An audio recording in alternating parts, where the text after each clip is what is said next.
हळद, चवीनुसार मीठ.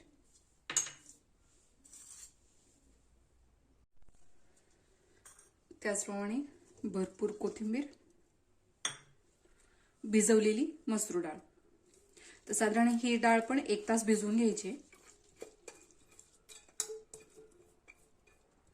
तर अर्धी वाटी आपण 4 तास ज्या डाळी भिजत घातल्या त्यामध्ये घातली होती आणि अर्धी वाटी मी ही अशीच ठेवली होती.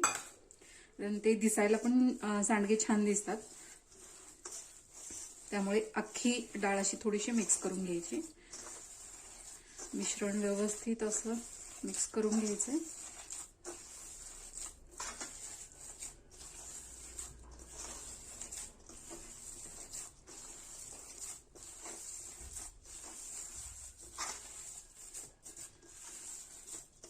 तर साधारण 1 अर्धा तास आपण हे झाकून ठेवणार आहोत.